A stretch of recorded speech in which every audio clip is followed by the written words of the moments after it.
Hello everyone and welcome back. It's Paul Tilley. Today we're going to take a look at Unit 2 and we're going to take a look at exercise 14.1. We're looking at loan repayments, and I'm going to take a look at number 1 and number 3.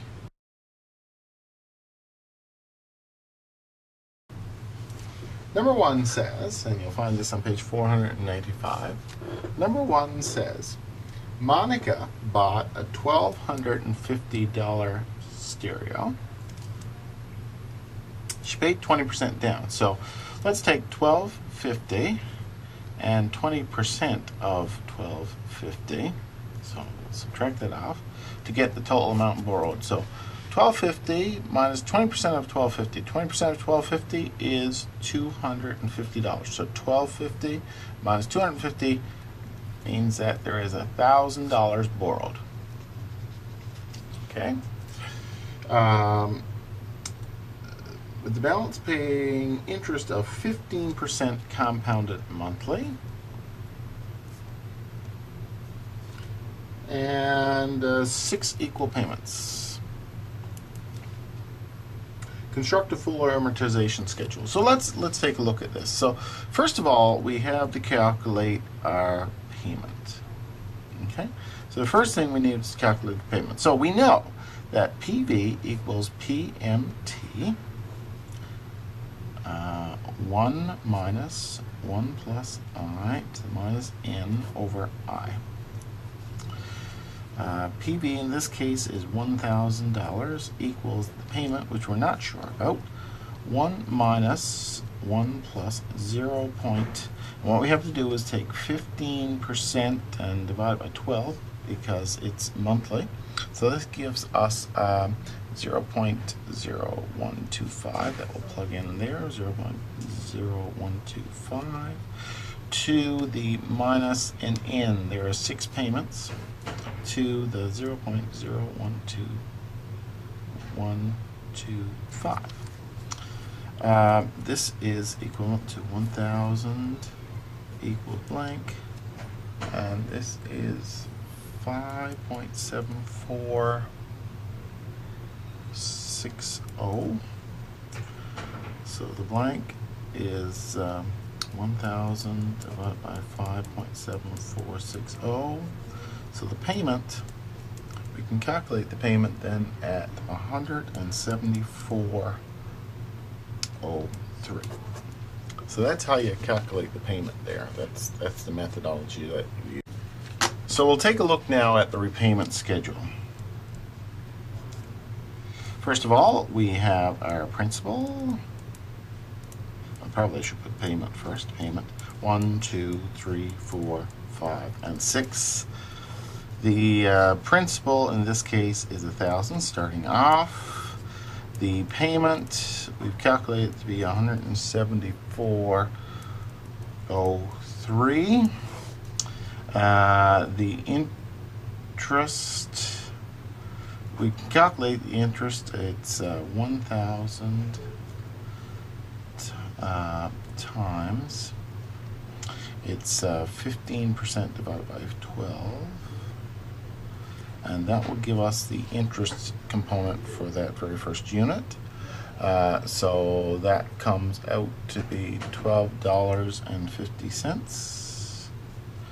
So that's the interest. So the principal then, principal payment, is simply taking the 174.03 that we paid, subtracting off the subtracting off the 1250, and that will come to 161.53. So our ending balance then, our end balance is the beginning balance, the 1,000 that was at the beginning. That's how much we actually paid in principal. 3. So our end balance is $838.47. Okay, So that's our first payment period information. Now we'll do the same. I'll just show you quickly here. Our principal at the beginning of the second period is $838.47. The payment we know is $174.03. The interest, again, you calculate the interest on this amount of money right here, and the interest will be $10.48. You take the payment, subtract off the amount of interest, and you will find that the actual principal repaid be $163.55. You'll notice as you go along that the actual principal payment increases as you move your payments, because the fact is you have less money that you're paying interest on. The principal reduces, so the actual accumulated interest reduces. So your payment grows. The amount of proportion of the actual payment that goes towards principal will grow over time. This will come to the balance, and it'll be $674.91, and that $674.91 goes on to become the beginning principal for the beginning of the third payment period. You're making $174.03 payment, of which a portion is interest, so we'll calculate the interest. If you calculate the interest, it'll be $8.44. The principal repayment then will be $165.60. This will give an ending balance. And if we just take the $165.60 off, that's $647 and $509.32. This $509.32 an ending balance becomes the beginning balance in the next period, $509.32. The payment was $174.03. The interest, accumulated interest, then is $6.37. The $6.37 gets subtracted off the payment, and that will give us the actual principal that's repaid, which is $167.67. Then that gives us our end balance of $341.65. Then we take that $341.65, becomes the beginning balance. We're making the payment $174.03. The interest accumulated on that amount then we find be $4.27. Take the payment that you make, subtract off the amount of interest that you're paying towards it, and you got about $171.89 as the actual principal payment. Principal payment comes off the beginning principal amount, and that means your ending principal amount is $171.89. Your principal becomes $171.89 for the beginning of the final period. The payment that you make is $174.03. And you notice that payment is more than the principal because there is an interest accumulating. This sits for a year gathering interest, so you got to be able to pay off that interest. The interest then will be $2.15. So the principal payment then will be $171.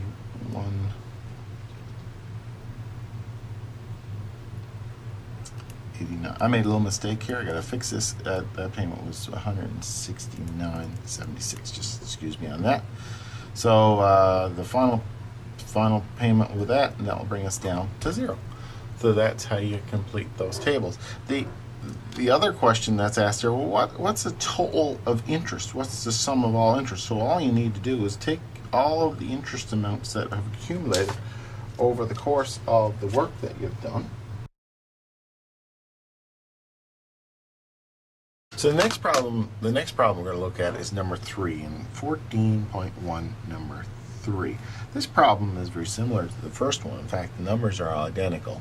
However, the situation is a little bit different. So let's just explore this. Monica goes and borrows. Now, we've seen from the first problem that she bought the stereo for $1,250, but she paid 20% down. So the actual borrowing is $1,000. Okay, that's what she's borrowing. The interest is 15%, and that's per annum, and it's compounded monthly. And as well, she's going to be paying, this is where the difference comes in. This time, instead of the $174.03 that we calculated, she's paying $200. So actually, she's paying a little bit more. She must pay, according to, if you look at problem 1 again, you go back at problem 1, you'll see that she must pay $174.03. But she's contributing actually more than that. In fact, if you take 200 and you subtract 174.03, what you'll get is 15.97. So in fact, she is contributing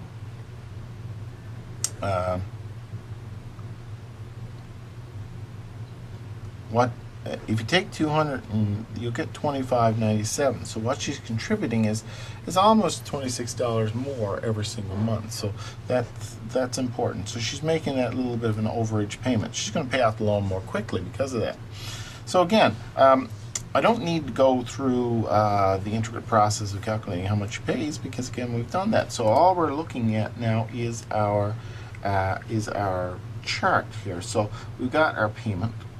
And I'm going to put 1, 2, 3, 4, 5, and 6. Now she's probably going to pay off more quickly because of that, the fact she's paying $200. Let's look at the payment. The actual amount of payment, instead of 174, is $200. So she's paying $200, $200, $200, $200, and $200.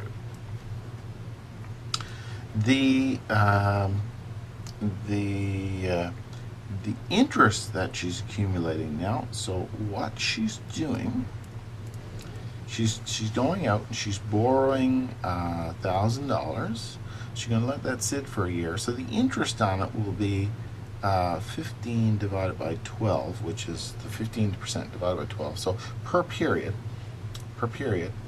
she'll be paying interest on it. Now, let's just decide what that interest amount is. So in the very first instance, the interest amount will be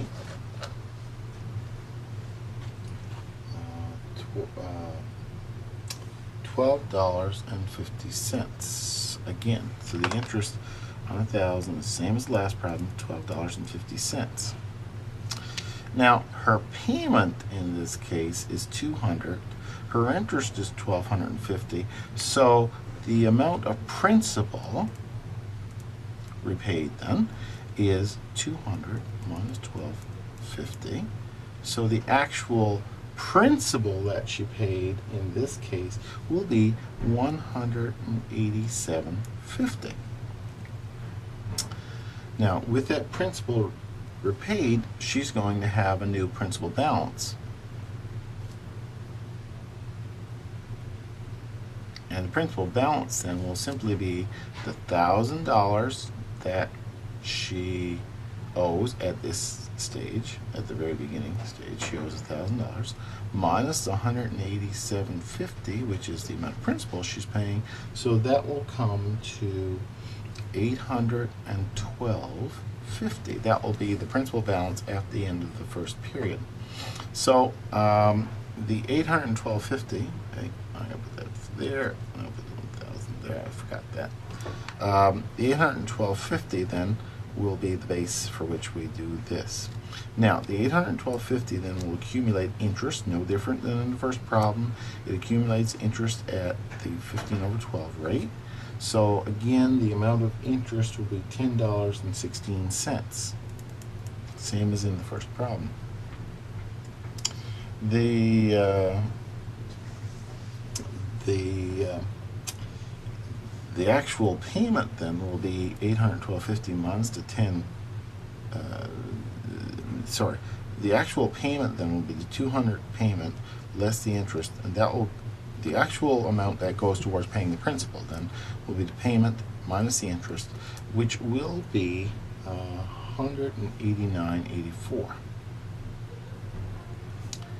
This will then bring our, you take the $812.50 at the beginning payment, beginning balance minus the actual payment, and this will bring it down to $622.60.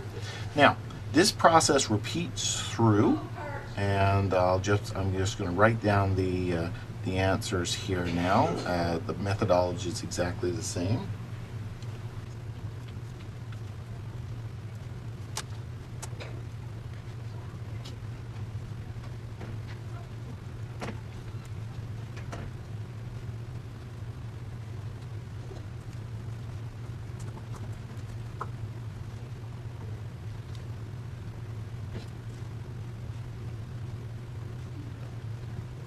So as you can see, that the loan gets paid off more quickly, and that she'll be able to get that loan done really in about 5 payments and change.